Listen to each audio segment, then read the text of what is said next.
welcome to to what we do. Yeah.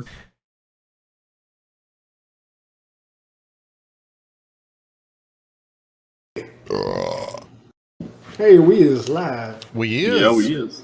We went live while I was typing that. Called perfect timing. It takes a little bit to find a good ingest server. Sometimes I have to do it like 2 or 3 times. Oh. It happens. He'll be like, good connection, but the ping is like 600 milliseconds. And I'm like, ew. No thanks. No thanks at all.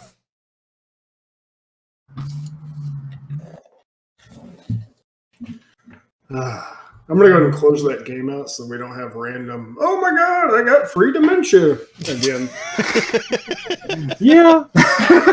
Like conversation and stuff. I'm going to put this on so my head doesn't like sparkle and kill the camera. I mean, my glasses do that. Don't feel bad. Yeah. I mean, that's why I pay extra for the no glare on my glasses. I will get new glasses eventually. I need to. These are thicker than hell, man. The thick boys? Got them Coke bottle glasses. Yeah. Well, gentlemen, Doom Week approaches. Right? Indeed. Friday. I'm so fucking excited for it, too. So are you going to play Isabel first? You can do the Isabel campaign in Doom. I think a real question is how long is it going to take to get Isabel modded into the game? I give it, like, day one. Doomsabel. Faster than Thomas the Tank Engine. Well, and it's going to be, like, even easier now because, like, there's customizable Doom guy. Is there? Yes, they announced that, like, last week. That's cool. Yeah, they have all kinds of different, like, skins and things, so, I mean, with it being on PC, that just opened up the floodgate of everything. Well, I mean, unless I'm wrong, they're using the same engine from Doom 2016, so people already understand how to make shit work with it. Oh, is it That'd be using cool. the same engine? I think so. I guess it's a much prettier game because the game looks gorgeous compared to the last one. They definitely put a lot of time in the graphics. Oh, yeah, for sure. Oh, like the first thing I need to. My eye is freaking out. I need to stop. I give myself the C virus. Got the twitches going. Oh, the T-virus. If only that was the one we had going on. Right. Do the 5, stop the coronavirus. Hands, wash them often. Elbow, cough into it. Face, don't touch it. Feet, stay more than 3 feet apart. Feel sick, stay home. Oh, I think it's like Google. The Google 5 things I got. Yeah, I was like, too. what the fuck is Google 5? I was like, wait, that seems anti-corona. Or I guess pro. Yeah, pro. I don't know if you saw that or not. Breaches everything. Just face, nose, mouth. I used this first. Eyes. No. Using hand sanitizer like a liquid. It's a face mask. I said like a liquid, like a lotion. I had to explain to a client that too much hand sanitizer is bad. Yeah. Oh yeah, it dries you out like a motherfucker. Well, she was doing it like, she came in, washed it. I gave her a mail, she washed it again. That was like less than 30 seconds. She's like, every time I do anything, I hand sanitize. I'm like, you know that's actually really bad, right? Like, too much kills your resistances. And she's like, yeah, when it says 99 point whatever % of germs, it also means the good ones. Yeah. And she did some research and gave us a call back, and she told Michelle to thank the guy at the station. The worst part about this is with everyone using this much hand sanitizer and probably antibiotics because people are dumb, we're just going to make new kinds of MRSA. It's true. It's true. It's going to get worse before it gets better, for damn sure. Yeah. And then we won't have any toilet paper then. I don't know what people are going to stock up on. Not the beefaroni. They've left that in the aisles. There was no meat where I lived. I had to drive like 7 miles to the third Walmart to find actual like physical uncooked meat. So we bought groceries before everything went fucking nuts, and we've not been to the grocery store since. So I actually haven't seen what the aftermath is around here. But I hear it's bad. But I've actually not gone and looked. Yeah. Yeah, we bought a bunch of groceries planning to be better and cook at home. And then everyone that I live with in my family here decided, hey, let's eat out like every night. Which at the time I'm thinking, man, we need to stop doing this. And now I'm thinking, hey, we got food stocked up already. Right. See, it does me no good to stock up on food because that just means there's more food that I'll eat. Yeah, that's what happened with Greg. He was like, let's stock up. And then I realized, like, we had 3 frozen pizzas, and I went to go make food before stream, and I was like, Greg, where are the pizzas? And I see him on his bed unconscious. I'm like, oh. Covered in pizza. Just one of them on his lap, one of them halfway in his mouth. No, he woke up, he ate all 3 pizzas. He ate 2 yesterday, 1 today, and then he just left to go get food for D&D. We're doing post-stream. And I was like, okay, well, at least he's buying something for not himself. You know the really cool thing about all these shutdowns and everything? Most of them are just doing it for travel, not for like cargo and stuff. Mm-hmm. So there shouldn't be any delays to Animal Crossing, Doom, Resident Evil 3, and Final Fantasy VII Remake because of it. Yeah, hopefully, yeah. Pretty much everyone that has been saying that all of that is on par. And the other good news is that all of those have digital versions. So Yes. And you don't really need to delay a digital version. Yeah, you can't really stop yourself from going gold, especially because at this point those games are so close to going, like, gold release, that they can probably finish what they need to from the house if they need to. By this point, I'd say they about have to be gold because the discs already need to be sent to print. Well, the Doom and Animal Crossing ones, the disc would already need to be shipped. Yeah, oh, yeah. I was more referring to Final Fantasy. Right, right. It's Square Enix, they can wait until like a week till, and they're like, 1 second, give me another week. I'm like, Square Enix, come on. Kingdom Hearts fans be like, yeah, your first time? First time? They've been waiting since, 2004? When this No, I'm talking to Final Fantasy fans about it. Like, oh, is this your first time waiting on something? It's Final Fantasy 15, boy, what are you talking about? Final Fantasy 15 got delayed like 6 times. Yeah, but it had a different name then. It did. It technically became an entirely different video game. Yeah. For better or for worse. I'm not sure we're still. It just was on the Kingdom Hearts 3 disc in Toy Story Land. I guess we can say at least 15 had more good zones than Kingdom Hearts 3 did. I haven't played Kingdom Hearts 3, but that does seem to be the common consensus. I mean, I didn't want to anyways, but any zone that's based around Disney is bad. Any zone that's actually for Kingdom Hearts is really good. That's kind of hilarious, actually, when you see like how heavily involved Disney was on this one. Yeah, like, to be fair, the Monsters, Inc. one is really good because it takes place post Monsters, Inc. It's not actually retelling a movie. Mm-hmm. That's pretty cool. You get to see what happens post the boss getting kicked out when Sully's the boss. That's pretty neat. But that was a nice thing on this Kingdom Hearts, was a lot more of them were Frozen extensions. Frozen is really bad, yeah. But a lot more of them were add-on more story to the movie, or just like a separate story with the characters, as opposed to the first 2 games, which were, okay, let's just replay X movie with Sora. Yeah. Mm-hmm. That's the issue with Tangled, Frozen, and Pirates. Pirate 3 is kind of weird because it's been so long since that movie came out. It's kind of hard to realize you're playing a movie. But yeah, those 3 are all just this dumb movie. That's weird. Tangled's okay because it takes place from Sora's point of view, so you actually miss most of the movie. It's more of you're helping out behind the scenes. Yeah. But Frozen is literally there's twice you watch Elsa sing, and Sora's just like.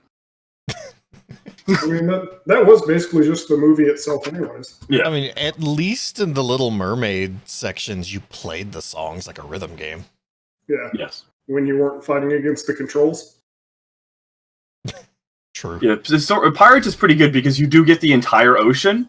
I don't know how well the replay value of the boat section will be, because it is very slow and grindy. The first time it's not that bad, but I can never say replaying that zone again will be fun. Is Pirate Warriors a One Piece game? Correct. Yep. Yeah, this is the one that goes up to the beginning of the current arc of the anime. So it goes through like 800 episodes of the anime. Good God. People are literally saying potentially Pirate Warriors 4 could be the best way to catch up on One Piece. Just play the video game. But yeah, just get through the entire story. It's going to give the basic information at least. I will say, I've watched like the first 60 episodes just trying to get caught up. I'm just trying to get caught up. That's still only like 5%. It's like 10. Almost. But there's not a whole lot of filler in there. There's a lot of meat. Oh yeah. No, there's only like, I think someone said like 60 episodes total are filler, and that still seems like a high guesstimate. Yeah. Well, and the other thing about it, she keeps bouncing to backstories of each character, which is part of what makes each arc take so long. Like Dragon Ball Z got a lot of shit for 5 episodes of grunting as Frieza and Goku power up to fight each other. But then with One Piece, it's here's Nami's backstory, here's Sanji's backstory, and how it relates to who they're fighting now for 3 episodes. A lot of time hopping then. Yeah, but it's not jarring time hopping. Like, it makes sense the way they do it. Yeah, it's something that only really happens like once per arc, and because the arcs are so short in East Blue, a lot it's like they want you to get attached to Sanji before he joins the crew, get attached to Nami before she fully joins the crew, before Usopp joins the crew. But once you get out of East Blue, it's like throughout all of Alabasta, there's only 2 backstories. How many damn people are on the boat at this point? Everybody joins the crew? Currently 9. That's it. After 900 episodes. Okay, well, it's not as bad as it sounded. No. So it's not like Fairy Tail. East Blue ends with 5, and then I think they get 2 through all of Grand Line. And then they get 2 near the end of Grand Line. Cool. 2 near the end of Grand Line after that. Like, they're very spread after that. It just starts out with Luffy saying, I'm going to be Pirate King, I got to go recruit a crew. And so you get all of his recruiting a crew. It's one of those things where I don't want to go into too much of a tangent because I obviously love One Piece way too much to give a fair bias. But Luffy really sucks at doing anything other than being charismatic and fighting. And having stretchy arms. He can't pilot a ship. He literally starts the anime in a barrel. Yeah. Because he lost his boat. Because he's that bad at piloting a boat. Wow. He's typical shonen protag of he can eat, he's charismatic, and he can fight. If there is one thing, though, in all of 900 episodes I've seen so far, Luffy has cried a total of 3 times. That's it. Are you counting Kid Luffy? No, I'm counting adult Luffy, as he is now. He does not, and I'm talking like meaningful, not comedy cries, where it's like, ha ha ha, it's so funny crying tears. No. But like the story where every arc of Naruto cries. Like every single arc. Every single arc of Ichigo will cry at least once. Shit about Naruto. Like Edward cries all the time in Full Metal. To be fair, they're very meaningful cries. It's just kind of like, he's not as stoic as Luffy tries to be. Right. All I know about Naruto is how he runs. I would never watch. If I'm going to recommend Naruto, I would say watch until the end of Naruto and just skip Shippuden. Don't even bother. Because it just turns into Dragon Ball Z, pretty much. Like, there are literally times where Naruto spends an entire 12 minutes charging his fox blazer to fire a chakra beam out of his mouth. Not even a joke. See, like, whenever a shonen anime just falls into the category of it's just like Dragon Ball Z, at that point, I'm just like, then I'll just watch Dragon Ball Z. Yeah. Well, that's... DBZ has that kind of influence where you can see traces of it in most anime that come after. Yeah. At least I have. I always like to make the joke, the reason why Luffy is still alive is because his fruit literally affects the plot, because he is rubber. And what does rubber do for me in a situation? It balances back. So why is he still alive? He just balances back. He's a rubber boy. Fun tip. I would like your opinion at the end of Impel Down, because there's a very impactful scene that broke me fucking hard in that arc. Arc's really good. something I want to loop back to Doom right quick because like nobody's talking about this, and I feel like more people should be talking about this. Launching alongside Doom Eternal is a complete remaster of Doom 64. Yeah. In addition to that, with a play. bonus chapter, they are adding a complete new chapter to the game. Adding a new chapter and online play. Yeah. Like, why is nobody pretty talking cool. about this? Like, Doom 64 is, like, legitimately good. I think it's just really because there's so much going on that the minor stuff like that can get just washed aside. Well, and everyone's looking way too far ahead on this year. Like, the crunch is now. It is. Like, if you had anything else you wanted to play before new stuff comes out, you got this week. Mhm. Fortunately, school's out. So, I mean, that's why, I basically speed ran Dragon Quest VIII. I was like, this is my only window that I have to play this game for like 4 months. If that, who knows what will happen in summer? I think Yeah. summer could have some sneaky release, especially with indie games. Who knows what will be good out of nowhere? Mhm. Crystal Chronicles is going to drop out of nowhere in the summer, probably. Yep. Hi, Greg. Yeah. My stream says hi. Well, Chris's stream says hi. Come on. Keys. But I found the rare and elusive toilet paper. Is it Dollar Tree toilet paper or is it good toilet paper? Mm, Think not it's you turn and look around and it's just it's a bag full of they leaves. literally. I think they literally just put this out like on the before start grabbing. Jeez. Well, good find. How many old ladies did you have to Like, I trample to already get had that? some under here, but They ask how many old ladies you have to trample to get that. 2. 2? Okay. It's okay. We've gone down since last time. Last time it was 4. Just cough on them and they'll move out of your way. Shit like king.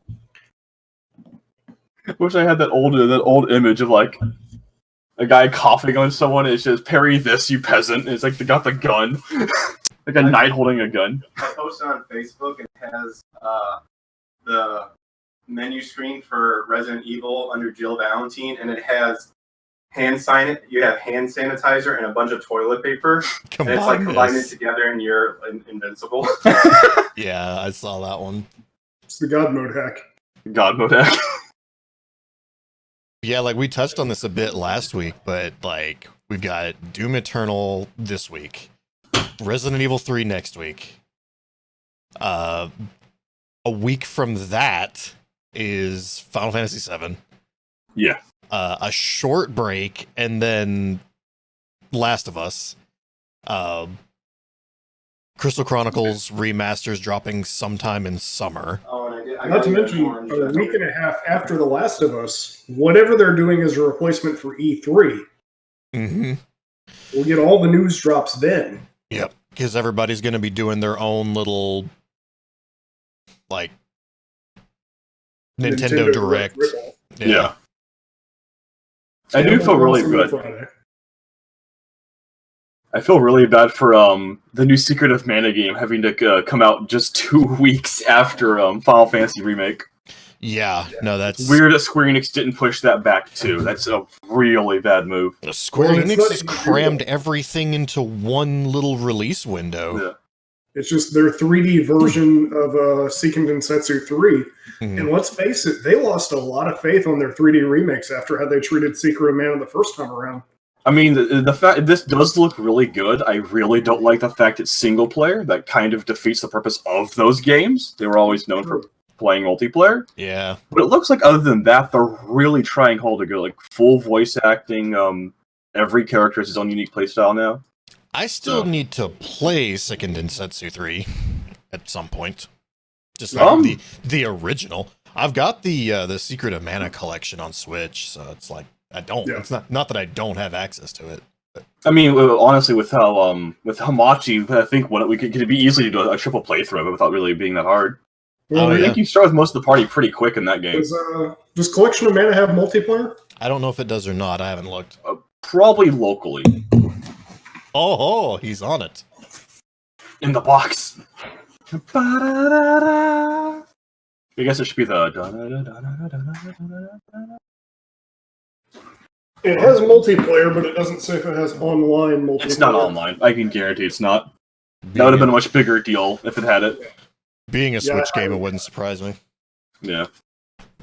And in June, on my birthday, we have Ghost of Tsushima, which is like, not even that long. Yeah, and I'm actually looking forward to Ghost of Tsushima. It looks really fucking good. Like, It does. every month, like, every single month until really, when's a bad month? I guess, Cyberpunk in September. There's nothing coming out in July or August? Or really? I mean, June? that's the June's Ghost of Tsushima. Well, July and August, yeah. Yeah, that starts the summer drought, which is like, that's every year. Yeah. PC Death Stranding comes out, even though I have really no interest in playing that game anymore after watching how it plays. Yeah, I definitely have no idea. Maybe the modding team will make it better, taking out the balancing aspect of. I mean, the modding team has already done that. There are YouTube videos that just have all of the cutscenes. There you go. There you go. Oh shit, we forgot a couple of big ones. Wonderful 101 remastered May 19th. Oh yeah. Well, that is a Kickstarter, so I'm not going to give it an actual true happening date. But well, apparently they were already done with it. The Kickstarter, it's been done, yeah. Yeah, the Kickstarter wasn't to make the game. The game is made. The Kickstarter was to just get a distribution for it. Yeah. I'm just always going to be apprehensive whenever I see something like that. I will admit it when it comes out. And Fast and the Furious Crossroads, the same day as The Last of Us 2, which I think I brought up last time, but I still think it's just fucking hilarious.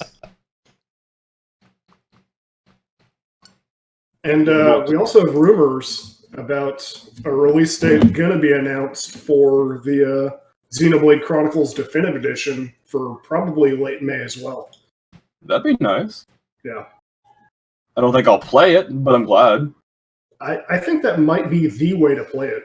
I hope so, because the 3DS and some Wii version sure as fuck weren't. Well, the 3DS version is suitable, but the controls just...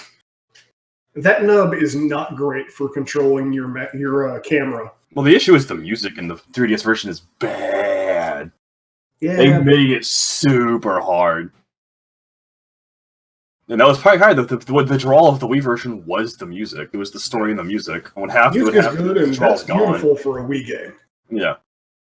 All right. Yeah, I pulled up the collection, the Trials of Mana collection, or whatever the fuck. It is local multiplayer. Yeah. I mean, again, we can get it. It's on this PC. We can just machi it. You're done. Good shit. That's fair. Ain't that hard? We did it with Mario. We did. we did. I fell as a mole, which is fine. Well,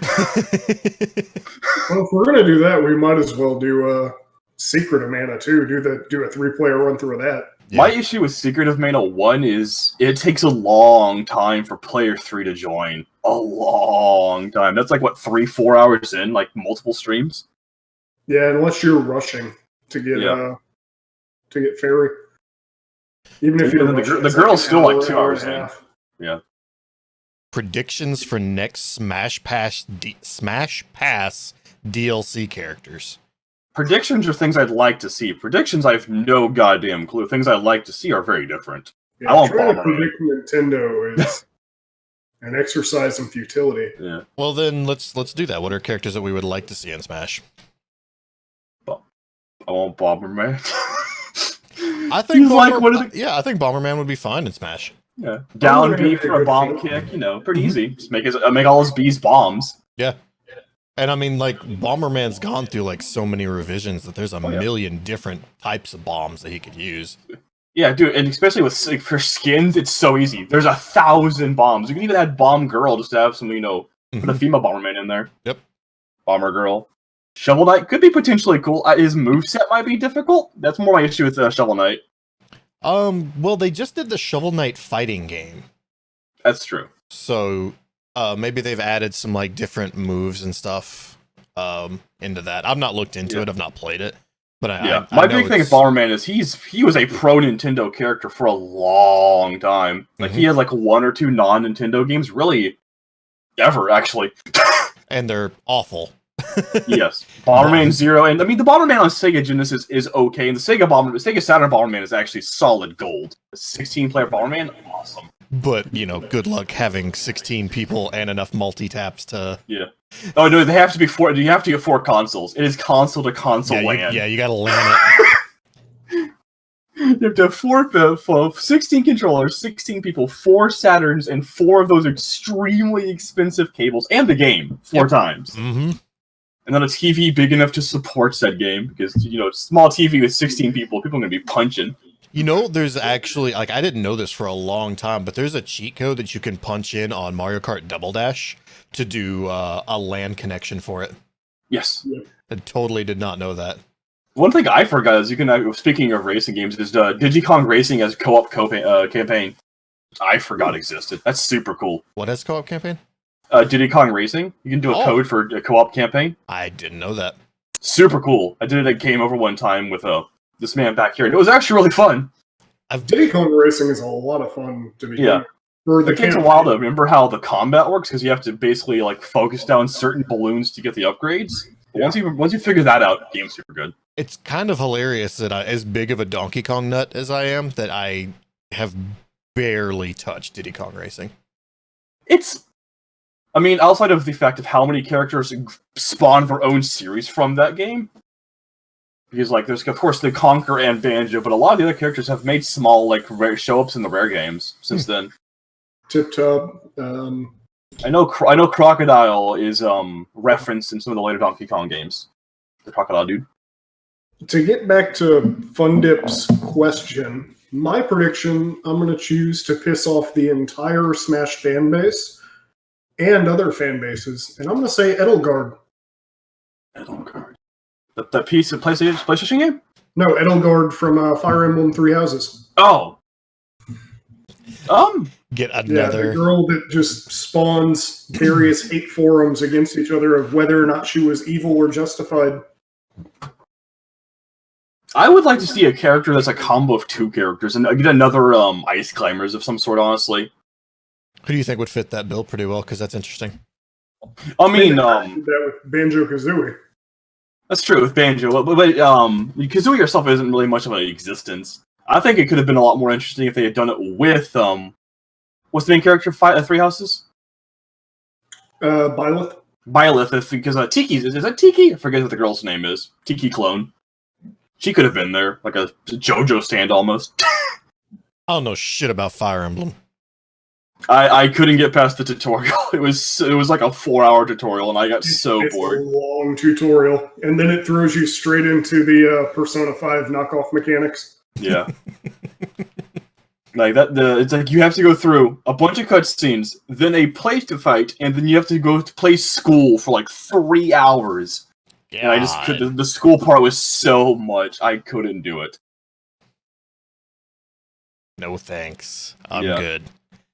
If you want to get into Fire Emblem, honestly, just try Awakening on the 3DS. That's to me still the best and only one to start with. And here's the thing: is Fire Emblem fans do not know how to pitch their own game, at all. No. I'll approach a Fire Emblem fan and be like, "Okay, sell me on Fire Emblem. Why should I play this game?" And then they'll give me 20 reasons why I shouldn't. Yeah, I still do not like the death mechanic. I know there are certain people that just will die hard think it is the best thing about it. There is nothing more disheartening than losing a character and knowing I just have to save and reload. Yeah. That's all it is to it. I don't mind the character being out first of combat. That's fine. That shit reminds me of playing Wizardry back in the NES. Yeah. Oh, cool. I'm in the final dungeon and my best character's dead. On Awakening, get it digitally. Don't pay $60 for a 3DS cart. Yeah. Wait till it goes on sale. It does that frequently. Yes. Yeah, unfortunately, I couldn't call it a dating sim because most of the male paths are really bad, especially in Fates. None of the characters have any kind of good dialogue if you're dating a male. It's really unfortunate. Wasn't Fates? Was Fates a new one, or was Fates one of the like remake of the old? That's the one that had the Pokemon 3 different games you could pick. Oh fuck yeah, I remember that. Well, it was 2, and then you had to buy the 3rd one, unless you've got the super rare special edition. Mm-hmm. But yeah, Shadow Dragon and Echoes were the remakes of the first 2. Gotcha. They're fun games. They're tactical, but not overly such. They don't beat you in the head with all these stats across 30 different characters. My big complaint is I had my first playthrough of Fates, actually, the Japanese path. My main character, whatever their name is, rolled main stats so bad I had to restart the game because I actually over the 12 of 17 levels never got a strength growth. Just never, because everything's RNG. Every single stat is completely Corrin is completely RNG. Thank you, Funda. I because Toffin, one of our regulars, is a big Fire Emblem person, and she sent me a snap of like she was trying to do like a no reset run, and like her main character got nothing on like the first 5 level ups, and she was like, "Well, never mind." They really should introduce a safeguard, like what was in Final Fantasy 1, where you had a couple strong levels that were guaranteed big stat ups to make up for the RNG. Mm-hmm. Or if you want, just make it so there's a minimum end game. Like Bailiff will always have at least 50 strength at max level. Yeah. And just like, some levels will be like 0-0, then you'll eventually, as you said, get that guaranteed big boy, but you always have at least 50. Yeah. Otherwise, your 7th Saga territory where you can have to be either level cap or like 50 levels lower for the final boss. Mm-hmm. As we saw by our 2 vastly different playthroughs. Yeah. Yeah. And it depends on which character you pick and what kind of rolls you get on the experience. And if you're playing US or Japanese version. Mm-hmm. Justin's not wrong though. Like that's pretty much my experience with Fire Emblem is like, damn, that's an $80 video game. Speaking of $80 video games and looking through the glass at the local game store, Justin sent me a couple pictures of NCAA 14 the other day. Oh yeah, dude, that game is stupid expensive now. Yeah. Well, it had been for a while. It's gone up on PS3 and down on 360, which is the damnedest thing. But I mean, they're both clocking in at like $80. Yeah. 80 to 90. Which I think makes them the most expensive of the PS3 360 games right now. Yes. I was going to say, if we're going in sports games in general, I think that probably falls to the GameCube. I think it's 09. The NBA 09. Which is like, what, in the hundreds, 200s now? It's something super ridiculous. I know Dan gets calls for it all the time. I'm looking for it right now. Either that, maybe Mega Man Soccer. NCAA College Basketball 2003 is $107 on the game. There you go. Yeah, Mega Man Soccer wasn't too bad. I think that one that I got for you was like 60. Yeah, that wasn't bad. It was right around the same price as the complete in box DQ6. What? Excuse me? Excuse me? What the fuck is NBA Elite 11? And I mean, if we're going to go honest, I guess the most expensive sports game in history would be stadium events, huh? I don't know, dude. NBA Elite 11 on PS3 is listed at $880? The stadium events is easily $2,000. What? It's gone down, like, significantly. Like, no. significantly. Well, it's because the bubbles popped, and the only people that are collecting things are the douche nozzles going for WADA graded sealed things at heritage auctions. And then they end up having fake prototypes there. Stadium events apparently loose is currently on price starting $10,000. PAL is going for $400. Yeah, PAL is significantly easier to find than the NTSC. Yeah.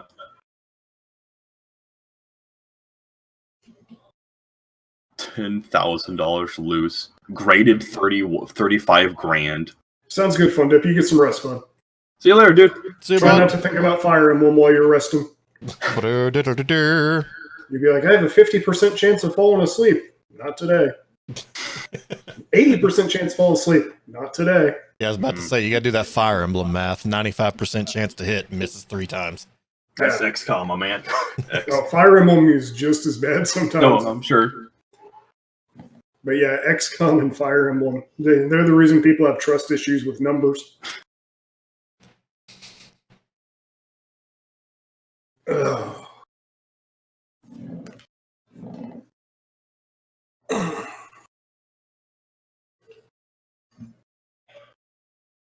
How long are we going to let this silence go for? I was actually trying to figure a new topic. I was going to say, any anime you guys have been into recently, just to try and switch topics to something more fun? Or a little bit other fun? Most recent thing that I've watched, we binged Castlevania Season 3. Oh, Season 3 is already out? Yeah. Damn. Yeah, came up 2 weeks ago? Yeah. Okay. I need to finish Season 2 still. Like 2 days after we did the show. Mhm. Oh. Okay. Yeah, Yeah, I need to strong I need to catch up recommendation. on that. Yeah, knock out the rest of Season 2 and watch Season 3. It's very, very good. 'Cause, I've been back on my bullshit, so basically Borderlands and not watching too much stuff. or playing anything that's not Borderlands. Yeah, you're not wrong. It's his own little disease he has. One, 2, and 3. I've been switching it up between them to keep it fresh. There you go, at least.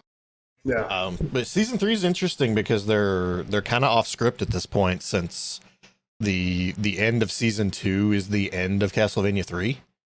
So they're like starting to graft in things from the PS2 game that follows that. I think it's Lord of Shadows? no, not Lord, No, that's 360. yeah, like Curse of Darkness. I think is which one it is the one it is. I believe so, yeah. So they're starting to bring in some aspects from Curse of Darkness, but they're kind of making their own path now, and it's they're doing a good job. Cool. I do need to catch up on that. I might do that this week when I get home. Wait, never mind, because we have a small child in the house right now. Ooh, and may I also warn you, do not watch Season 3 around small children. Oh. Okay. Yeah, they went big this time. Read between the lines on that one. Okay. Yeah, that's partially. We're my girlfriend's nephew is visiting for a little bit since they have all the free time in the world right now. Kids. Because what's worse than gathering a bunch of developing immune systems together in the middle of all this? Right. Sending them home so that the parents have to deal with it. No. And my girlfriend's a teacher, so she gets some free time off too. So they're just spending some time together for a week or two here. So Castlevania may be happening after hours. Yeah, There you go. yeah. When the kiddos go to bed is when it's safe to watch Season 3. It's always kind of sad to realize that there's more hype for a anime of Castlevania than the game itself. I'm trying to think the last time there was actually hype for a Castlevania game, and I think it's been like a few decades, actually. Well, it's because Konami doesn't, Yeah, Konami doesn't give a fuck. even though they're talking about doing 2 Silent Hill games, they don't do games anymore. Yeah. But there's like that rumbling is really weird because apparently it's being helmed by Sony. Yeah, Sony. Yes. So they're there's talking some Silent Hills. yeah there's more discussion that like even with that Sony maybe have picked up the IP from Konami. Yeah. So And are having Kojima do it. which would be fucking hilarious. Just It would by be, the yeah. way. I don't think we'll get PT. I think there's way too much publicity against PT for it to be a good thing, especially for how bad it was. While the game was very well received, it had a lot of heart issue people being reported from it. So I don't think for health issues that'll be ever be fully released, but we could hopefully just get a good game either way. You know, That's the point of a horror game, though, is to scare the shit out of you. Mhm. And the horror crowd wants the shit scared out of them. Yeah, but the horror crowd is very, very slim from a business perspective. Yeah. No, like every horror game in history outside of Resident Evil 7 has the Resident Evils have done bad. Like even Dead Space never did good. The 3 was the best selling one, to put it into perspective. Well, it was also selling off the legacy of the first two. Yeah. And But you one can sold make really arguments bad for how that good it was. Bioshock 1 was a horror game. Mm-hmm. I would never call a game a horror game. I mean, it was billed as a horror game. It doesn't feel like it though. It has the atmosphere for it. Mm-hmm. Yeah, that's true. But I mean, outside of jump scares, I would never say the game spooked me. And jump scares, I don't call horror. Well, if you're gonna qualify that, then literally no game ever is horror. Because I've not been. There's a lot of spooked games by- where you can just I've stay not been straight sucked in. I've not been spooked by anything. I'm just saying, using that as a barometer. You can get spooked by just like the music, the tension can make you go, "Oh shit, that's Under horror." that barometer, you're stuck with like Fatal Frame and Eternal Darkness. There's all kind of games you can call legit extent. spooks. I saw Chris's face at the end of Star Wars when Darth Vader's creeping in his face with a little bit of spooked and excitement at the same time. Oh, so does that? So now Star Wars is a horror game? The better horror game than Dead Space. No, I'm kidding. It's better horror game. It's better than half-less jump scares. Because at least with that, you're like, oh shit. While we're talking about horror games, I think it's a good segue to something we were talking about before we hit the go live button. And I made the bold claim that Doom 3 was would have made a really good Resident Evil game. Yeah, I And mean, not- if nothing and else, not a that was good Doom scary game. just because it was the tension backing it up more than anything else. Yeah, And tension is scary, not jump scares. It also had like the weird. It fell in that weird situation where most people's complaint was the flashlight mechanic. Mm-hmm. Because you couldn't have a gun and a flashlight at the same time. You had to pick one or the other. And then they released the BFG edition, and you have an always-on flashlight. I wouldn't mind if the flashlight was restricted to just the pistol, because Doom Guy is swole. He could do pistol and that, and then maybe for the bigger guns, you have to be more tactical. That wouldn't have bothered me, honestly. But Doom There Guy, are tactical shotguns that you can strap a flashlight to. and there's tactical everything that come with flashlights attached to them. Well, Yeah. I mean, and plus we're also ignoring the fact that we have a base on Mars that can activate a portal to hell, but we don't have duct tape.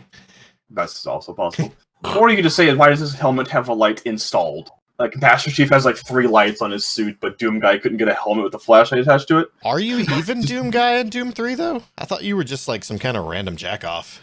You're a super marine. You're not the basic Oh, you're- marine. You outrank all of them, yeah. Yeah, you're not Doom Guy, but you're also not like Corporal Beans. Yeah. Also, apparently we don't play as technically Doom Guy in Doom 2016 or Doom Eternal. We're the Slayer, who is a different... Yeah, Doom he's Guy. the follow-up. Yeah. It's all right. Just let me shoot shit and rip it apart. Right. Pretty much. Let's just rip and tear until it's done. Rip the flesh, salt the wound.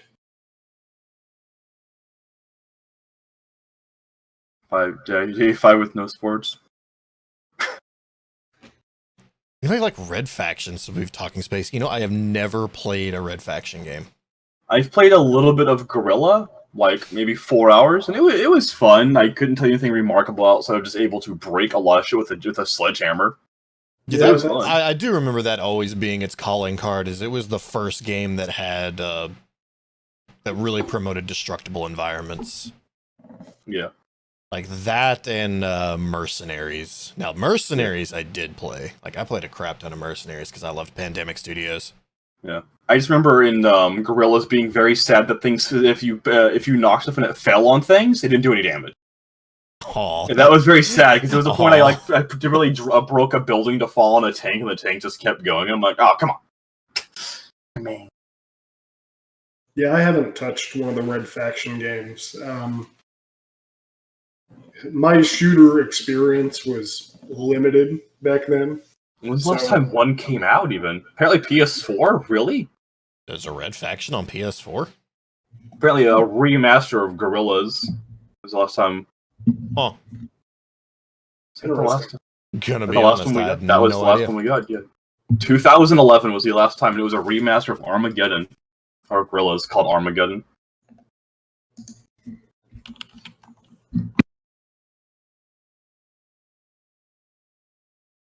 Yeah, because the remaster did so bad they haven't even touched it. Wow. The remaster wasn't good. Oh, because it's Nordic. Oh. THQ Nordic. Oh, That's why. Okay. Yeah, THQ Nordic They- Games. yeah, they went under. Yeah, so that's, I guess, whoever does it say who owns the IP? Or is it just floating still? I think all the IPs went separately because I remember it was a big deal when Ubisoft picked up South Park after THQ collapsed. Hmm. I know someone specifically purchased THQ Nordic, but I don't know if their properties went with it. Obsidian, maybe? I don't remember, but I know someone actually just purchased the Nordic branch of THQ. It's been years since this liquidation happened. Apparently, Deep Silver owns part of Red Faction because what do you call it? Volition, That's going to end poorly. Volition, who's owned by who the Saints Row guys, then got bought out by Deep Silver, which then got bought out by Square Enix. Mhm. So it's a mixture of Square Enix and whoever the fuck owns THQ Nordic. Spending any money on Deep Silver is a waste. Right. Yeah. Still waiting on part 3 of Dead Island. Which Technically, is, too. Right. Yeah, Dead Island 2. Yeah. Which I still think is never going to come out, even if the how funny the opening or the trailer is. Let's be real. The only thing they can really do is put together a good trailer. Right. Those games were fun for what they were, but man, were they a mess. Who's the team that does the other parkour zombie game? Fuck. Dead It's part of EA. Dying Light. Dying Light, thank you. Yeah.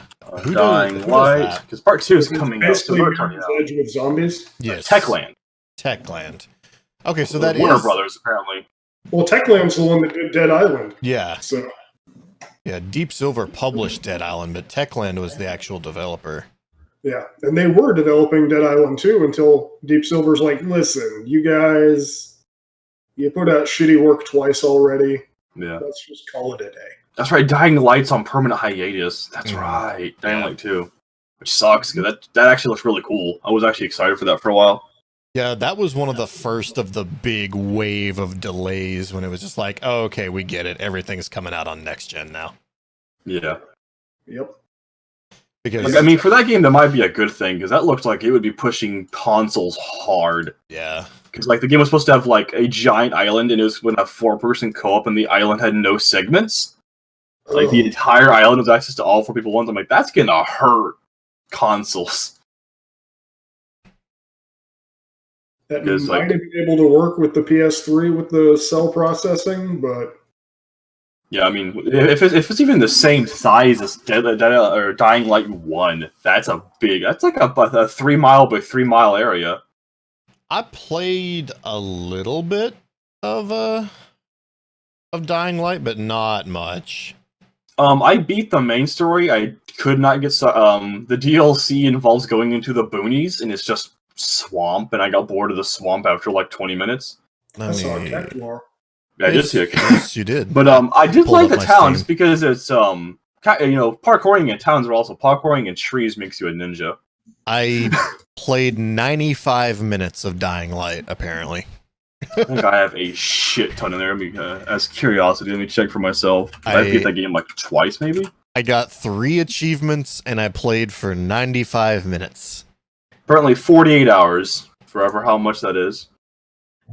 With 36 achievements of 68. Still had lightning returns up on the Steam. Yeah, I did. I went and double checked. I'm like, is that what I thought it was? Yep. Yep. Went and looked at my page for it. Yeah, Alex is... For those that aren't aware, Alex has been doing her own Final Fantasy Conquest, where she's playing through all of the numbered series, and she's about got them all beat. She's doing Lightning Returns right now. You know, I will eventually give all 3 of the 13s a try again. That's a long investment. while we're talking about Lightning Returns, if you guys are looking for something to kind of prep yourselves for the combat for FF7R, Lightning Returns isn't a bad choice. It's Based very on the demo. yeah, like the gameplay of FF7R is very, very similar to Lightning Returns' combat. Like, strikingly similar. Yeah. Which is odd, because at first I'm like, this is a pretty decent little fusion of 13 and 15 and adding in a little bit of freshness, but no, it was more of Lightning Returns with a little bit of freshness. See, for me, that's fine because I love Lightning Returns. I think that is like the unsold gem of the whole franchise is Lightning Returns. People do say if 13 had been the combat system of Returns, it probably would have been a great selling game. Like, Because I guess it's really 13 the news fucked that game. Like, in all honesty, the game itself wasn't the issue. News, media ruined that game's launch. yeah. But the media. Media and influential internet personalities destroyed. Early day of the 13. internet, people trying to be James Rolfe because he was one of the only gaming channels on the internet at the time. Mm-hmm.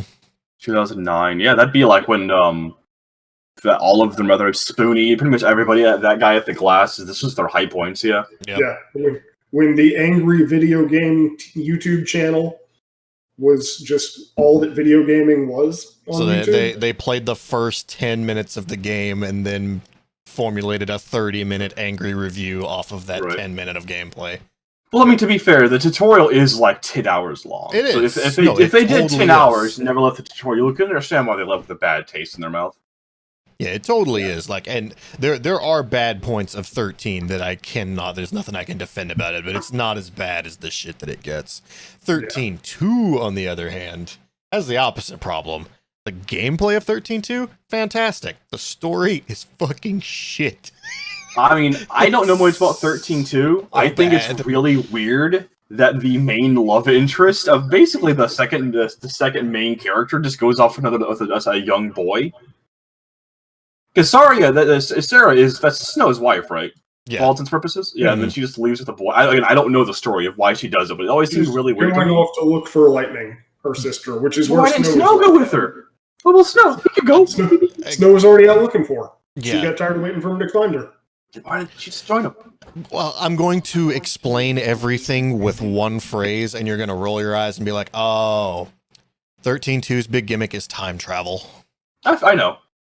And that part because of the baby chocobo from Sansa's hair becoming an adult woman and all that. yeah, it does it does time travel, and it does it poorly, and it does like the whole like, oh no, timelines are bleeding together, so this happened but not really, and that didn't happen but now this did, and it's just a convoluted fucking mess. Yeah. I've also been told the arena part of that game is really obnoxious. Well, it's But also was DLC. Really, it was abusive? really abusive of microtransactions. Mm-hmm. Like, that was Square first warning, hey, people will pay for bullshit in the game, and we can just make more free money for not a lot of work. Well, the true ending of the game and all of the optional bosses are DLC. The true ending is DLC? Yes, it is. It's got the Ashura going on to it? Yep. Now, what I will say, if you buy the game on Steam, it is cooked into the game. Okay, that's what I was going to ask, if there's a way to get it with DLC now. Yeah, no, like, there's no DLC for any of the 13 games on Steam. It's just cooked into the game. Okay. But yeah, if you bought 13.2 on console, you had to purchase the true ending. Except, isn't the FF10 set for 13.2 not included in the DLC? You mean Lightning Returns? Yeah, is that the one that's not included in? I know there's one of those where it's like, we have all the DLC except for like this handful of stuff for some. Lightning Returns is missing like 7 or 8 costumes, yeah. But there's mods to get them in there because they're in the files, they're just not in the game. You can model the costumes into it. Okay, so like 13.2 is missing the Mass Effect and Assassin's Creed crossover costumes. But in 13.2, it's just cosmetic. You can mod those in. Those are still in the data files. You just have to like download a 2 kilobyte thing that turns them back on. My guess is that was locked out for licensing reasons. It has to be. Lightning Returns is the only thing it's missing is the Aerith costume, and you cannot mod that back in. Yeah, Like that one is a PS3 console exclusive DLC. And that is the best healing set. Oh, it's in that game, it's if I remember. hilariously broken, is what it is. Yeah. Its locked ability is Metagard Star. with Metagard performance. So Metagard, in the 13, there's like multiple in the 13 series. There's multiple different types of block. There's like regular guard, which is just your Block. standard. Yeah. Yeah. There's steel guard, which takes longer to do, but it blocks more. And then there's Metagard, which you just hold up a block. It doesn't block as much, but the whole time you're blocking, it puts regen on you. Mm.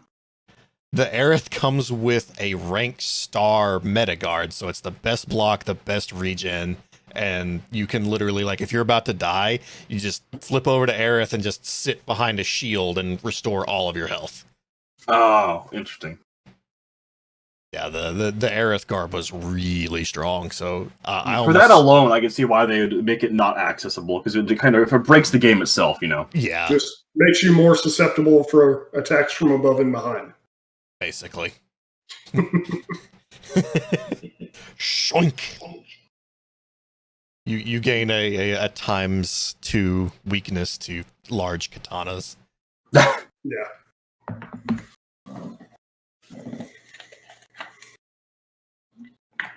I still say if she was paralyzed, they could have used as a remedy, and then they'd ended up drowning her.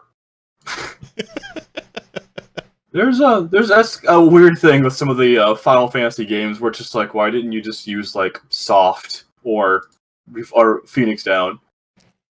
That Like, was when you- that was one thing about 9 that I did absolutely cackle about. Like we have to get a super soft. Super Soft. I'm talking about Final Fantasy IV as well with the twins. Like, it's like you have softs in your inventory at that moment. Oh, they At least tried for Final to use Fantasy. it, though. Yeah, But because they became stone of their own volition, it wouldn't work. yeah.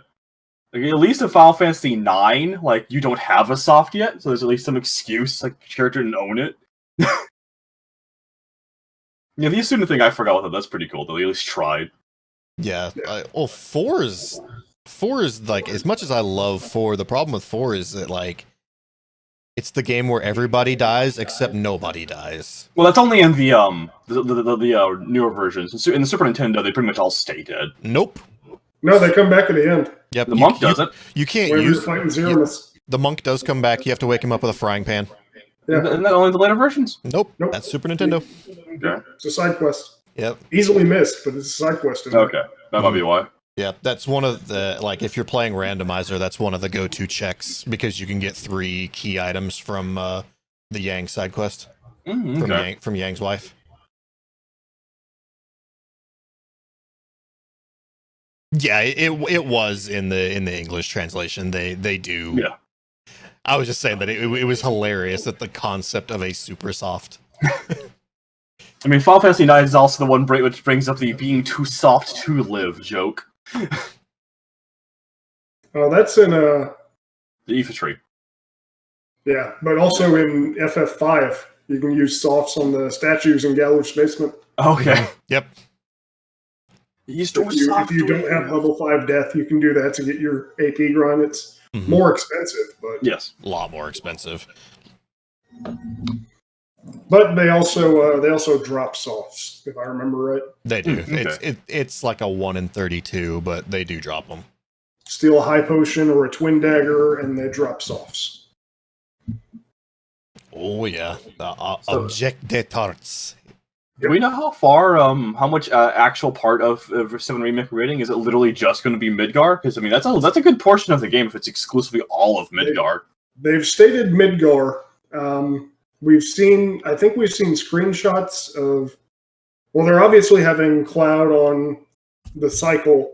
Yeah, as which the is near the very statue for end. the game. Yeah, well, that's Escape from Midgar. So Yeah. I mean, if that's going to the game, because that's like what 12 hours of the game itself, and if we're saying they're expanding it, that might be a good 30 hours, 40 hours. More than that, if the boss fights are all like friggin' Guard Scorpion was. It's true. Well, and like we've already been spoiled a little bit by them showing off that Genova is going to be a boss in the first disc, or well, not the first disc, but like the First first. release. Yeah, the You first. do fight Genova whenever you recruit Red 13. You don't. You see Genova in the tank. You don't fight it. You don't fight it per se. Um, You fight one of the Genova fights is there. you're thinking of Hojo's monster. Is it Hojo's monster? I thought it was Yeah. like Genova Birth or something. No, you fight. The first fight with Genova's on the boat. When went from Junon to Costa del Sol. The cargo ship, and there's a later one in the cave, the northern cave.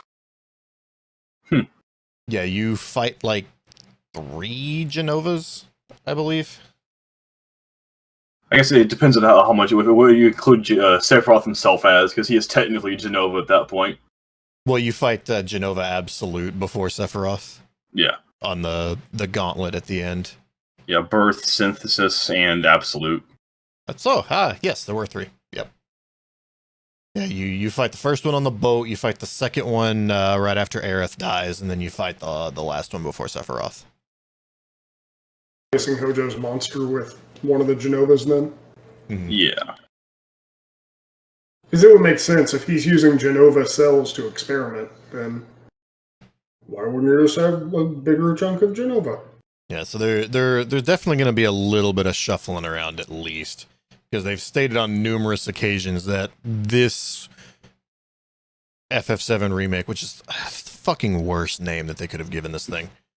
This is a remake, yeah. Yeah, first of all, that's lazy as fuck. Second of all, it's misleading because there's still people on the internet that think they're getting the full game out of this. I mean, Yeah, I mean, maybe yes, yeah. it is a full game. Don't hit me with that, but like, it's not the full story. No. Like, it's just covering Midgar. I mean, if it covers if each game is each disc, that wouldn't be too bad. I would love if it was remake disc 1, and then part 2 was called disc 2. That'd be actually really cool. Or even But, just you know. call it chapters. Or chapters, yeah. Well, and keep in mind that, like, FF7 is a 3-disc game, but it is cut up so fucking weird. Disc 3 is like barely, it's like, what, 5 hours? It's Not- just barely needs to be a disc. Well, There's like most people remember being on disc 3 the longest because that's where you do all your side quests, but as far as story content, it's just the Sephiroth fight. Yeah. I think it's also in the cloud fall in the wheelchair part also. Nope. No, it's like Northern Crater on. Yeah, Okay. like the end of disc 2 is flying to the Northern Crater. Oh, okay. Yeah, so like disc 3 is nothing. It Put it in disc 3, exists. let's mosey. You're like, oh shit. Yeah, pretty much. You know what could be cool though? If we're just saying that it's Midgar and Escape from Midgar is the main game. If fucking Midgar Zolan is the super boss in this one. That It's would kind be of a neat. throwback to everyone fighting the Zolam early. Yeah, that would be super neat. And I guess if the good news is, at this point, after disc 1, it should be a lot quicker in the future because it's gonna be the system's done. Yeah. So it's really Right. there are so many models already done because they can just reuse like every party member. A lot of the assets, the Yeah. art assets, the engine. Yeah. So outside of just making the new maps and of course voice acting, which is probably the longest thing at this point, would be voice acting because that game talks a lot. Yeah. Yeah, no, And if we're talking the fact they're supposed to be adding more DLC, not more DLC, more scenes. At this, I think they might have dropped the idea of adding the other games. They haven't really mentioned it since that one time, which is sad.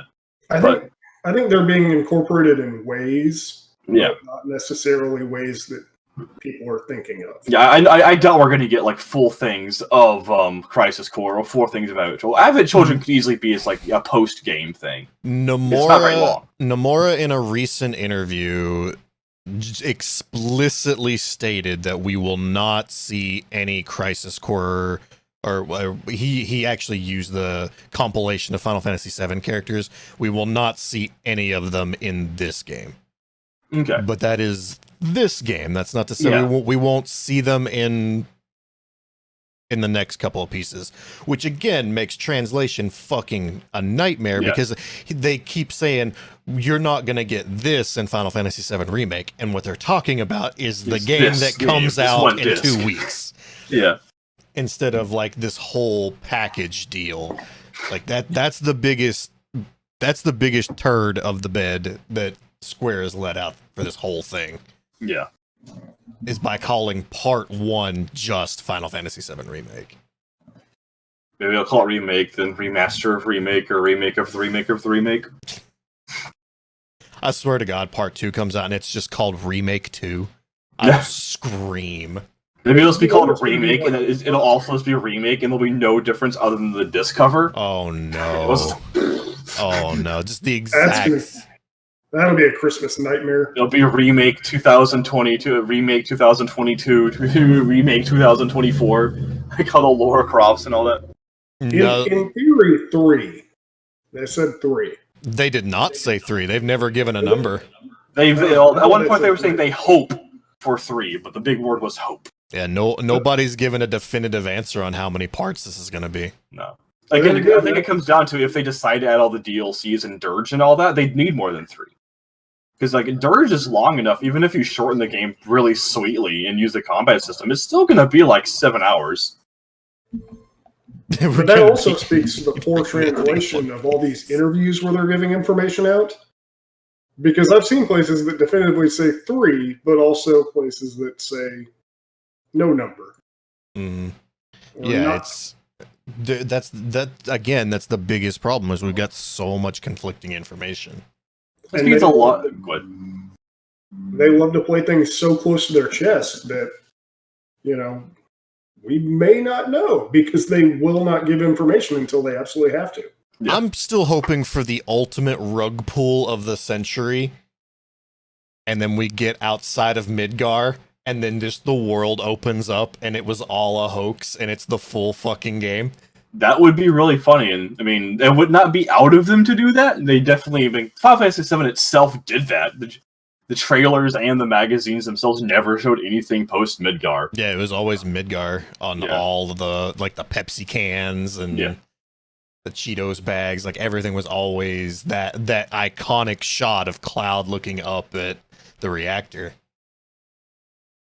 And they've done that in a few games. Final Fantasy 13 does that. You never see anything post Cocoon in any of the trailers. That's true. So, even 15 tricked you because until like the very end, it made you think the entire game was going to be in the town, and then you never go to the town. Well, and then they put out the episode The Sky, and they're like, "The world is so much bigger than just this third of the game we're giving you." Yeah.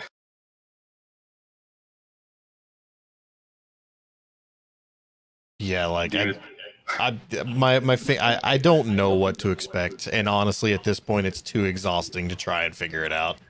Yeah, so enjoy the excitement. Don't overthink yourself about it, and just don't go in with expectations. Right. All I know is supposedly the voice acting is gonna be really good because it's mostly Advent Children people, if I remember correctly. No, it's a completely new cast. Yeah, it's mostly like people that haven't done anything before, so that you don't associate their voices with other characters. I mean, that's something they've always done. Dragon Quest XI had the same thing. And there's a couple people that are from the new Teen Wolf series that are doing voices, but yeah, it's a whole new voice cast. I have played the demo, so I could check out. Yeah, I did. Well, when I found out that the demo was literally just the E3 thing that we watched on the channel, I was like, okay, fuck it, I'll play it. Yeah, it's literally just up to Guard Scorpion and then the escape. Okay. Yeah. But Jessie is being voiced by Erica Lindbeck, and she does a fantastic job with Jessie. Yeah.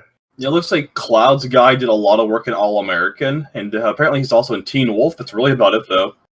He's also in what the fuck is Pretty Little Liars? Also, that's another big TV show. Drama. They're setting up a real big, like, 4-way love triangle, because they're putting Jessie after our hearts. Mm-hmm. Oh yeah, I've been told that for sure. They turned Jessie into Bae, and it hurts my soul because I know. Like, you could somewhat sense that she had a crush on Cloud in the original. It's obvious here. They cranked the thirst meter up to 11. Yeah. I mean, for what we're told, like, pretty much everybody who gets the Mako injections look like fucking studs. Because, like, Sephiroth, Zack, and Cloud have everyone pining over them. Even, Angel and, what's his name? The guy in the red coat and from Crisis Core. There's an R? Genesis. Genesis. That's not even an R at all. Damn! But, I love Genesis. this. Genesis is the one I always forget as well. I'm like, all Angel of those boys and... have everyone pining like, over them all the time. So maybe it's just something like the Mako just makes you want to go in for the squeeze. Even macho tough guy Barrett shows up for the date at the Golden Saucer. Oh. Angel probably was my favorite character in Crisis Core, honestly. That's just a good game. I wish that game got more attention. I think what I might do this week is play Borderlands. Shockingly put Borderlands down. Yeah, you called it. I am going to keep playing Borderlands because the 26th is when we get the new DLC for that. But I think I'm going to play just the Midgar section of FF7 Original. That way it's super fresh on me. And then pick that file back up afterwards and play the next bit. Because I don't think it'll be before the end of the year before we hear how long the next part is going to go to. I think it'll be every 2 years, is what I'm going to guess. I'm glad you mentioned that because that was another weird quote that's come out of Square, like when 7 Remake was delayed from February to April. Like, they made an official statement immediately after that it didn't affect the release of Part 2. Yeah. Which I thought was a weird, like, addendum to attach to that. Yeah. Like, we're delaying Part 1, but that doesn't affect the release of Part 2. It's like, how close are these $60 releases going to be? Oh, they're going to Marvel movie it because they've got the whole thing planned out to the day for the next 10 years. I legitimately think it'll be either we'll get all in 4 years, like 1 now, then 2, then 2, or it'll be like every year. Because again, all they have to do is the voice acting and the maps. Everything else is done. The combat system's done. Yeah. Like they have to make a few character models, but like Final Fantasy really liked recoloring things, and I think they'll do it here too, just for the sake of doing it, because fans love that shit. At least for the anime encounters, yeah. Of course, yeah. Square is very efficient about splitting up teams on different projects. So I guarantee you that while A team is working on what we're getting in 3-4 weeks, they've got B team putting together the skeleton for what we're going to get next year or the year after. And then they'll just have A team polish up that turd and ship it out. Because especially like music's already done. Music was done 2 decades ago.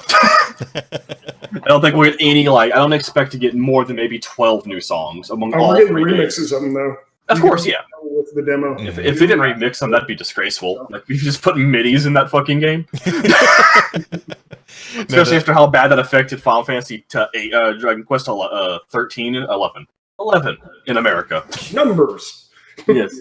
Numbers, series.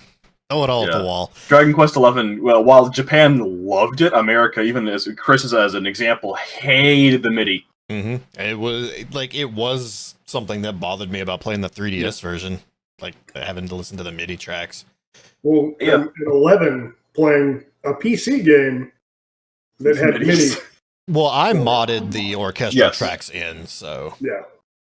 So that 11, that didn't bother me, but playing the 3DS version of 8 was definitely like, man. Because here's the thing, like, this is what makes the Dragon Quest MIDI so bad. Most of instrumentation in MIDI is fine, but Yuji Horii loves his fucking horns, and MIDI horns are like the worst instrument ever. So it's just like, you'll get this really beautiful composition even in MIDI, and then you get it's like, oh god. That one goose in the background. Please, why? Hey, if a goose can win Game of the Year, it can get a good soundtrack. I want that game to fucking die. Well, unfortunately, it won GDC's Game of the Year. Like For that, some that, and everyone who speed runs it just needs to stop. Just Please. go back to getting banned from Neopets as your speed run. I'm always surprised Neopets is still going on. Like, they got a buyer like 2 years ago, and they want to revive the site. And I'm like, Neopets has been dead since like 2010, dude. What are you doing? And yet we can't get Club Penguin back. It's on the 3DS still. Is it really? DS, sorry, the DS. There's a DS release. Oh my you can play it on God. there. Has LAN. You can LAN with a DS? I didn't know that. Oh yeah, Yeah. that was how you played Pokemon back then. It's not True Land, but it's like in-room infrared. Oh, right. Yeah. It's also really startling because the DS, especially the Fatty, has a mic built into it. So if you start playing Pokemon, it throws your voice to your opponent. Oh. Through that like tiny slot of a mic that most games just wanted you to blow into.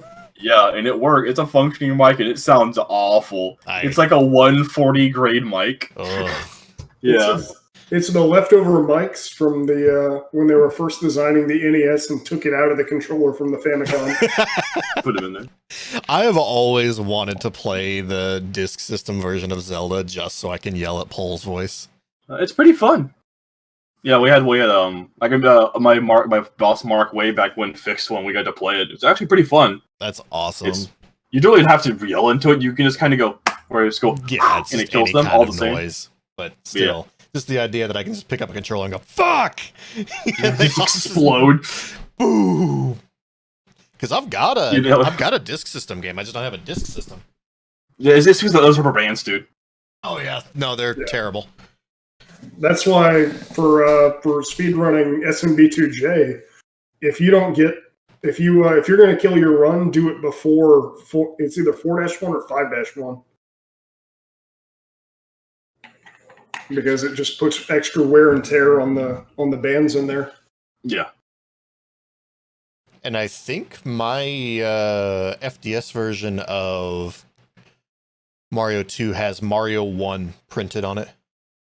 On the B side. Because that's how Disk System games worked.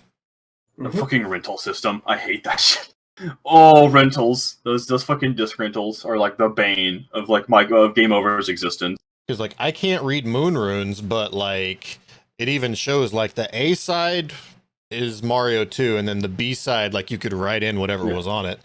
And the only issue is if it was ever rented, they could have overridden it with any game on there. They could have fucking Namco Sports on it, and you'd never know until you played it. Yeah. And until I get an FDS, I have no fucking clue. Yeah.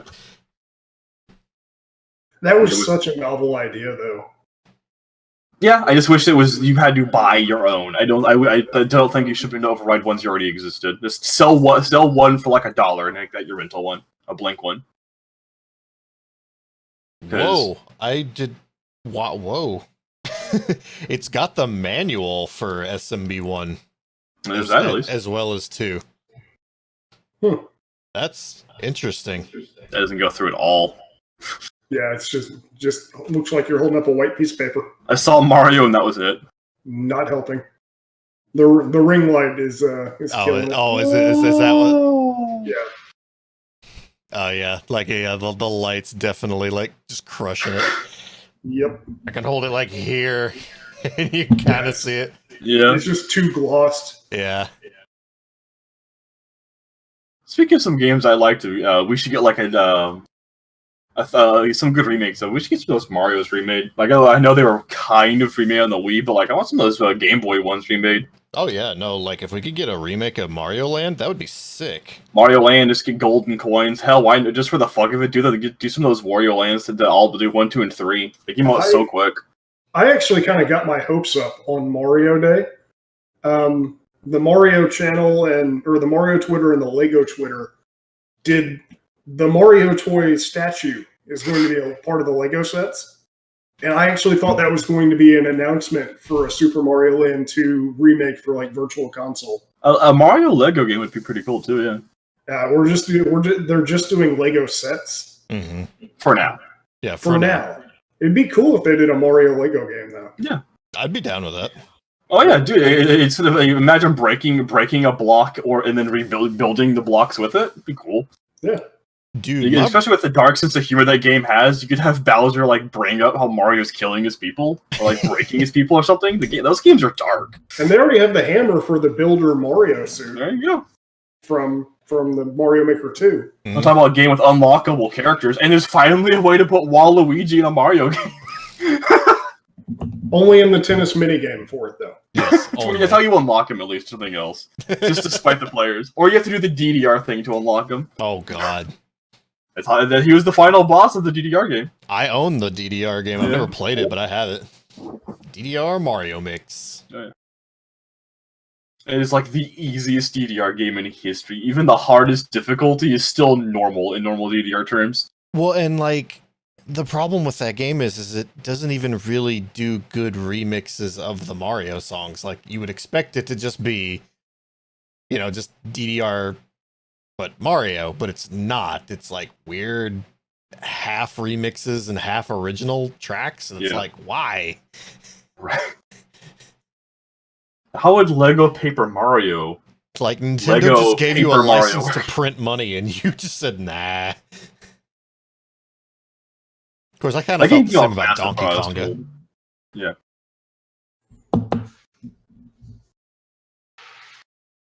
I mean, even the Mickey Mouse DDR game did terrible. When Disney throws money at you and you fuck it up, I don't know what to say. Yeah. Disney throws so much money at people, even back then. Disney Infinity. I mean, I'm always still sad how under the radar Epic Mickey is. Epic Mickey is a good game. Part 2 is but Part 1 is good. I'm the opposite. I feel like the second game was a lot better than the first one. Okay. They were so out of touch with how Power of 2 would sell, though. Oh my god. They expected that to sell like COD numbers when it came out. No, they totally did. They called it a failure because it wasn't like a quadruple $1 million profit. I mean, that was the issue with all those games back then. Like, how many games just got thrown to the curb because they couldn't keep up with Call of Duty? Like, the list of that has to be in, like, the triple digits of games. The series that got almost or did get shut down because of COD numbers. Yeah. Like, it's what happened with Marvel vs. Capcom. Like, Capcom deemed it a failure. It was the best-selling fighting game of like multiple generations. Like, no, it's a fucking failure. That game's trash. And like, And then they made RE6 because of it. I mean, RE6 is still a commercial phone. You know, I know it's still better than 7, but like it's still fucking amazing. Yeah, it was to its date the best-selling Resident Evil game. Yeah, I think 2 remake might have beaten it. I'm not sure about that though. So that's all the shit that got talked about Final Fantasy 13, to tie this back to the earlier one. Mm-hmm. Up until 15, it was the best-selling Final Fantasy game. Yep. It was also the only one that was released. And I'm pretty sure you could argue 14's release because 14 has sold a fuck ton, but of console offlines, yeah, definitely. Yeah. Like, I doubt anything is beaten, especially with Final Fantasy 11. I think 11 and 14 are definitely the best-selling. But that's also unfair comparing an MMO to a game. Well, it's also, you can buy an MMO for like $10. And it's also like unfair to compare from the amount of fucking marketing that Square has pumped into 14. I mean, 14 is people love the game. I get fucking ads for 14 before I watch motion picture movies at a theater. I don't know, dude. They had Final Fantasy X-2 sponsor a WWF pay-per-view. Did they? Yeah. I can't remember if it was you or Justin I sent a clip to, but it happened. No, it was you. It was on the day that was the anniversary of X2. That video was the ad for X2 at the pay-per-view that they sponsored for it. I literally didn't remember that. Brain just purged that one. And then they did it again with 14 whenever Stormblood was coming out, and had the New Day come out dressed as like red mages and stuff. Yeah, I remembered that one. Yeah. Yeah, but when I sat down to watch, like, I forget which Marvel movie it was. It might have even been like like one of the Avengers or something. Probably Spider-Man, because Tim Holland's a big fan of 14, so probably that one. It wasn't Spider-Man because I actually never went and watched Spider-Man. Meant to, and just never got around to it. But yeah, like there was like a whole fucking like pre-roll for Shadowbringers, and I was like, why? Because Tom Holland loves the game to death. Him and Barbaris, or the fuck his name is, the dude from the comedy specials. They're like obsessed with the game to like kind of a dangerous degree. But yeah. I will say though, no shame, I didn't see Far From Home until it came out on DVD either. Same. Didn't see a real reason to. Didn't look that. It's one of those things where like I didn't think they could follow up from the Infinity Wars and Endgame that much, and they can't. But it's fine. Still a good movie, but yeah. I mean, I hadn't watched Guardians 2 until I went to Texas. It's fair. Yeah. Preach was like, here, you're watching Guardians 2, and I was like, okay. Which is I mean, basically you really don't have to watch Spider-Man 2. Spider-Man 1 is a good film, if nothing else, just for what's his name, Michael something. Michael Keaton. Michael Keaton. I was gonna say Fassbender. Yeah. Yeah, like Michael Keaton does to get me to watch something, that's basically how you have to do it. You can't like ask me to watch something, it'll go on a to-do list, and that to-do list never happens. Just a don't list. And boy, half the time I have to invite you to watch stuff, and I see you creeping away in a barrel like Solid Snake. You want to watch this with me? And you're like, no. So I'm gonna challenge you for that live on air. When have you asked me to watch something and I have said no? I literally said, hey, I want to watch Pokemon with you, and then there's like 3 or 4 times you just didn't respond. There was one time, and it was because Alex was over. That was one time. No. I mean, since we took the break. It's like I brought it up like 4 or 5 times, and you just kind of changed the subject. You haven't asked me. I have. You have not.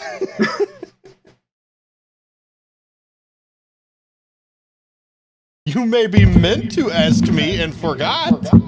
I've brought it up. I know I've definitely brought up a conversation. Well, I know you. Well, like this does not count. Hey, we should watch Pokemon sometime.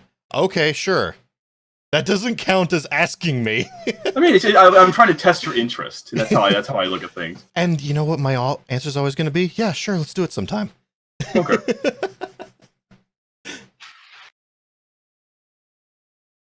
Okay. I have no begrudge. I'm glad. I'm just getting a kick out of Breach over here. Just like... slowly creeping away. I'm just gonna let Mommy and Daddy duke this one out. There's no duke. Let me go to my room and play with Legos. Let them fight. Do some Lego Mario. Make your own Mario Maker levels. You know Exactly. you know a duke out that I do want to have though? Like, I know we talked about like doing, you know, Ocarina of Time randomizer like as a wind down on the podcast. You know something else I would like to do? Like Majora's Mask randomizer? Well, first of all, They're making a co-op online. The online co-op of that actually might be pretty fun. Yeah, rando if that would be really bad. I'd be way more down for Majora's Mask than OOT, honestly. I mean, if it's just the online co-op and not rando, I'd be up for it. Doing the mask rando could be awful. But to get back to the point that I was making, like, go ahead. Something that me and Breach did like years ago. Is like little gauntlet throws. Oh, the races. Mm-hmm. Like Mario 1 and Zelda and DKC. Yeah, on the table. Lose all of them, but I'll try. We were third party just never really wanted to coordinate on that. Yeah, the idea is whoever lost got to pick the next game. Mm-hmm. So that way, you could pick something that you were more favored to win. What's that, dude? How do you rando Dragon Quest 1? I guess it's the monsters? No, it randomizes the whole world map and entrances and stuff and shops. I'm good. I'm already good. Yeah, just hearing that alone. Yeah. Experience table, spell table. It's a brutal rando.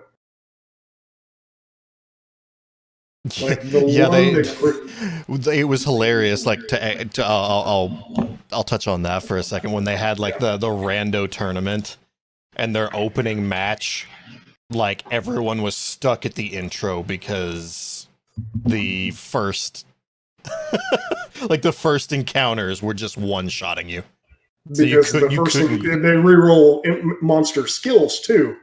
Oh. And all of them ended up with like fire breath or dragon lord breath.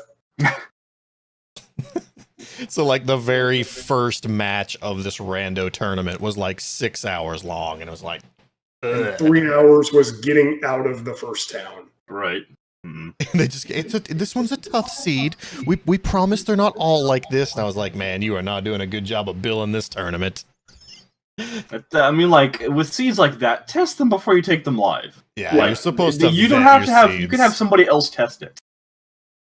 Right? Yeah. And what was it? AGDQ. Oh, it was the crowd control with Andy, I think, where they're like, "This is a vetted seed." Mm-hmm. No, it was a Super Metroid Link to the Past. Yeah, combo, yeah, the SMC3 rando. where it was a vetted seed and fucking like Varia was hell locked or something. Mm-hmm. Or something stupid. Or Morph Ball Bomb was at Ridley. Those things where you can have somebody test that seed, just 100% those seeds really quick, like 6 hours. Just do it. If that's your big event, do it. But no, I'd be down to maybe return to the gauntlet a little bit. Yeah, I will say I will probably lose 90% of them, but I will definitely try.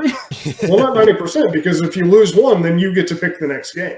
Yeah, but I'm never gonna pick a game I'm good at. It's not my personality.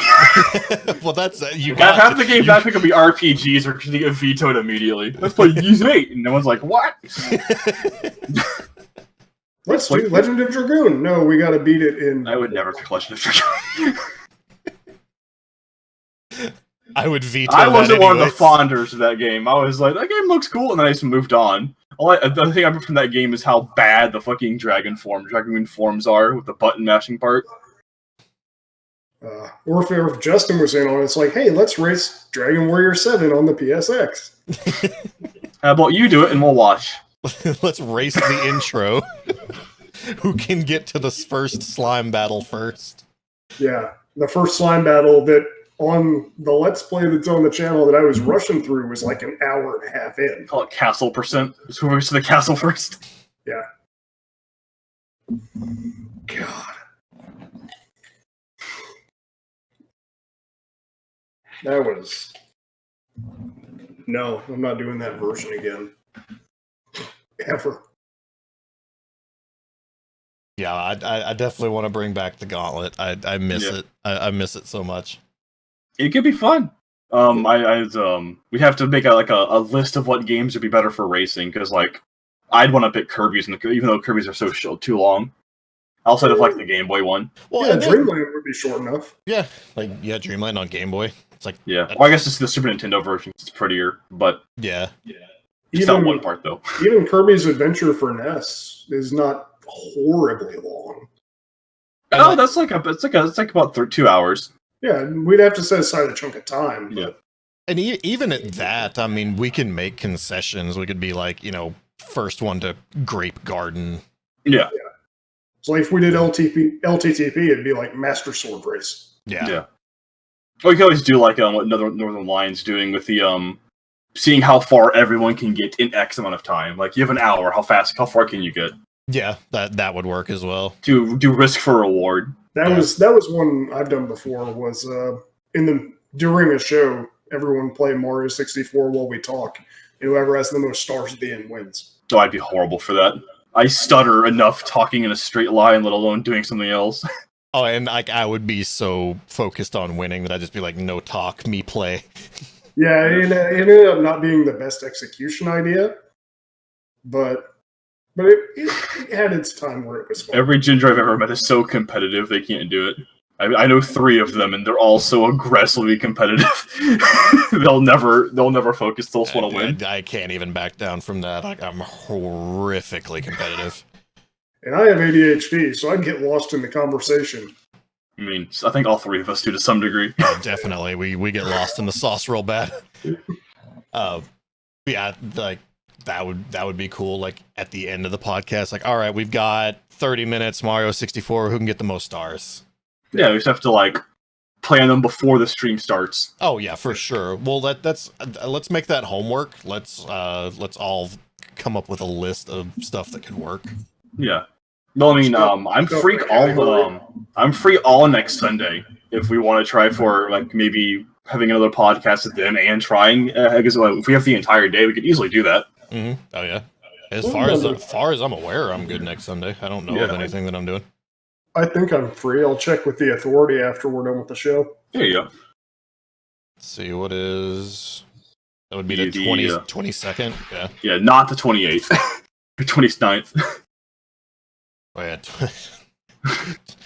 Well, I mean, I'll be free on the 29th, most likely. The 27th, like 28th, I'll be part of the marathon. Yeah. Oh, yeah. I was sitting here thinking, like, what is that would have you occupied? I'm like, I know I'm going to be playing Borderlands that whole weekend. Yeah. Minus the 2 hours, 45 minutes that I'm mic'd up with you. Yep, 28th at 8:30-ish p.m. Eastern Time. Yeah.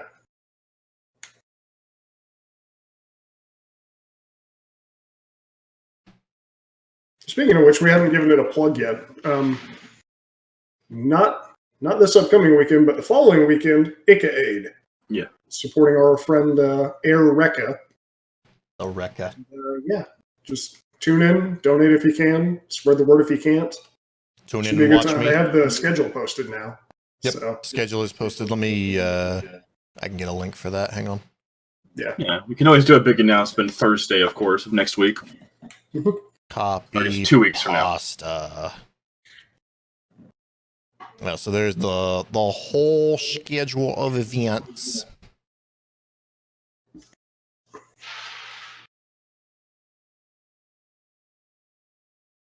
There's a decent little selection of games on there.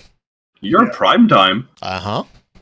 Like, legitimately prime time, actually. Mm-hmm. That was done on purpose. Which is awesome. Yeah, we Your got... link doesn't work, which is sad. Worked for me. The incentive link just goes to a dead page. Oh, they've probably not set up the incentive link yet. Yeah,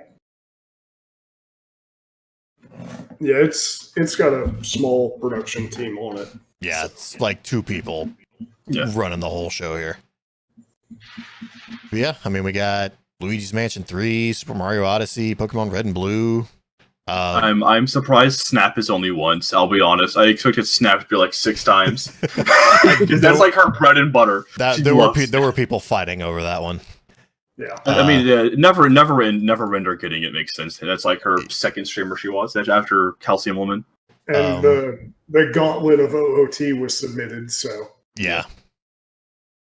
Is Lemon not on this? Oh. Now, I'm really interested in that Rogue Squadron 2 Rogue Leader speedrun because I just recently played through that like a week ago. And that game is every bit as awesome as I remember it being. Oh, yeah. I remember them both being really good. It's been a while. This is the third one too, right? Mm-hmm. Yeah, I remember I played one on the N64, and when it came in, every time it came in, that game over, I'd play it again. All the cheat codes for those games are just fantastic. Oh, yeah. The weirdest things you could unlock. The Buick flying around in space in a car. Yeah, I think for me the big ones that I'd want to definitely catch aside from X2 are that Luigi's Mansion 3 run. Yeah, that looks like SMT2. Oddly enough, I think it'd be really good. Minish Cap and Breath of the Wild, just because Breath of the Wild speedrunning, while I have issues with the game, is still a lot of fun to watch. Mm-hmm. Yeah, all the shield tricks. Yeah. Oh, it definitely... there's also a 120 star race. That should be really good. Is that random or vanilla? It looks like it's vanilla. So that should be that could be really interesting. Mm-hmm. Yep. 120 stars is a fun route, and Cheese has been pushing that to its damn limit. Lack was playing a mod of SM64 the other day that was really cool. It was called like No Interrupt or something like that. Basically, it's still just Mario 64, but it doesn't kick you out of the portrait after you get a star. So it's Mario 64, but with Banjo-Kazooie rules? Basically, yeah. That's interesting, because some of the stars have very different setups. Yeah, on the you map. do. That is a caveat. Like, the most noticeable one is like Womp's Fortress. Yeah. You do have to quit out and then jump back into the portrait under that star to get everything to spawn in like it needs to. But Yeah, for that would be a big one I'd think of. yeah, Dry Desert has one, I think, or a couple that are like that. like for I the guess most you can part get the though, pyramid top off. yeah. For the most part though, when it worked really well and it cut down drastically on the amount of time. Oh yeah. Can you mix that with Mario Online? I don't know. I've not fiddled with Mario Online at all. 'Cause that could be another good. If you can fuse those out, or even if they don't fuse, Mario Online could be a good stream for us three. Pick the weirdest character you like and play it. Yeah, that I one. think would that just those be you share interesting. stars. So I think like everyone just contributes to a pool. yeah, Yeah. we just all work together and just goof around. Because there were like so many of when that came out, there was like a ton of YouTube videos that were like 10 randos versus one speedrunner. The speedrunner probably always won. Oh, But the speedrunner like all won like every time, but yeah, And if we had just a shitload of time, I would definitely be down for a LTTP Z3 cooperative. oh, that scares me. I am bad at both of those games. which one is this? Sorry, with a Link to the Past. Link to the Past with Super Metroid. Oh God, no! I don't want to. The combo I despite my love I give to a lot of those games, I don't like Metroidvanias. Really, I don't like how long they are. I don't like backtracking. You have to give me a lot of incentive to want to backtrack, and so I've never gotten to Metroids. You can cut out a lot of the backtracking in Super Metroid, but you also have to know what you're doing. Yeah, I don't want to. That's the problem. Yeah. Like you can see how me and Chris looked at the backtracking of Star Wars, and they were go back to the Force Planet. And we were like, no. just two large middle fingers. Like that planet sucks. Even with fast travel, that planet would have really sucked. Fair. Yeah. Fair. I don't know why Super Metroid of all the, because I hate backtracking too. Like, Well, the like point where I say negative things about Soten. He refuses. Like he completely. His big RPG quest chopped off all of the Castlevanias, even though they're more RPGs than some of the games on his list. Cut them all off. He's like, I just hate them. I was like, you love Super Metroid and you hate every other Metroidvania game. I like the Metroid, just not the Vania. I just don't. You don't even like the Metroid.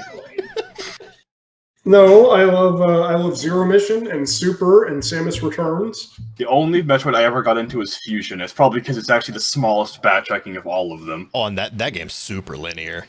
Yeah. And Fusion's the only one that I haven't done. Of The those. only one I enjoyed. I really like Fusion, but yeah, Fusion is the most linear of all those games. It's almost not even like a Metroidvania. It's just a 2D action platformer. Oh yeah.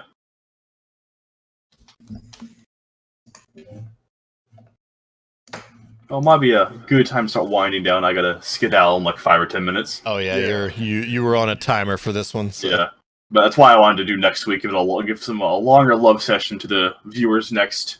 Bad way of wording that. Yeah. we give a longer amount of attention to everybody. we next give week. long love sessions around here. Unfortunately, like 20 minutes before show, I ate a 3/4 pound burger, so I was on a timer too. There you go. But like, I mean, if we ever want to do some long Sundays, I'm up for like 6 to 7 hour podcasts. If you just want to like shoot the shit for a while, play some games, I'm up for that. If the Sunday qualifies for it. Yeah, I just have to check with my boss. Yeah. And that will be perfect time to throw in like gauntlet games. So. Oh yeah. Yeah. So yeah, that. And if nothing else, we can always like if we do next Sunday, we can use Sunday as an Eureka Awareness Day. Just every time we see somebody new chat and just give them a heads up or something. Hey, are you aware of Eureka? Have you heard of our goddess and auntie Areka? She is our mother goose, and you will respect her. No. She's a saint. She is our untitled goose game. Oh Lord. Vetoing that. No. No. No.